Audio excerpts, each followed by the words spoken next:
नाज़रीन खे कराची में अपडेट कंदालू। अहम ख़बर है कराची के औरंगी टाउन जो गोठ में KMC के डेप्टी डायरेक्टर की लाश वारे वाक़े बाबत पुलिस जिस्मानी रिमांड मुकम्मल थियण ते केस में गिरफ्तार ज़ाल मुड़स के अदालत में पेश किया है। अदालत बिन्ही जवाबदारन ते जुडिशियल रिमांड ते जेल उमाणे छॾियो है। अदालत ईंदड़ ॿुधणी ते जांच ऑफिसर का केस जो चालान तलब करे वरितो है। ख़बर अमां सां शेयर कंदालू। अहम ख़बर है उमेर उर्फ मेजर मुख्य जवाबदार संदसि ज़ाल उरूसा केस में शरीक जवाबदार आहिनि।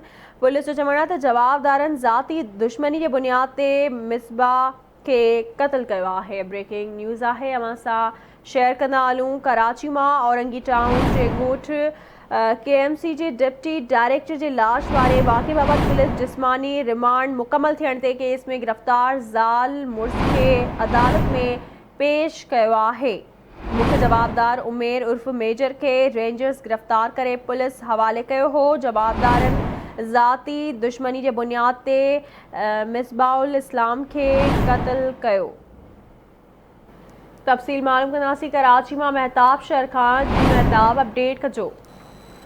जी बिल्कुल सजा आगे ॿुधाईंदो कराची में औरंगी टाउन कोर्ट में KMC डायरेक्टर लाश वारो जेको वाक़ियो हुयो पुलिस जिस्मानी रिमांड मुकम्मल थियण बैदि मुस्तक़ी अदालत में पेश करके अदालत पंहिंजी ॿिन्ही जवाबनि जुडिशियल मजिस्ट्रेट लाइ जेल उमाणे छॾियो आहे। तव्हांखे ॿुधाईंदो अदालत ईंदड़ ॿुधणी ते जांच ऑफिसर जी जेके चालान आहे उहो तलब करे वरितो आहे। तव्हांखे ॿुधाईंदो त उमेर उर्फ जेको जवाबदार आहे उहो संदसि ज़ाल जी उरूसा केस में शरीक हुयो। जवाबदार पुलिस जेको ॼाणा वियो आहे जवाबदार ज़ाती दुश्मनी जे बुनियाद ते जेको मुतबद इस्लाम जी क़त्ल करण वारो मामिलो उहो जेको अदालत में पेश कयो आहे। तव्हांखे ॿुधाईंदो मुख्य जवाबदार जेको आहे उमेर जेको आहे उहो रेंजर्स गिरफ़्तार कयो जेको पुलिस हवाले कयो हुयो। अॼु जेको आहे जिस्मानी रिमांड ते पुलिस हवाले कयो आहे। जी महिरबानी अवां जी अपडेट करण लाइ।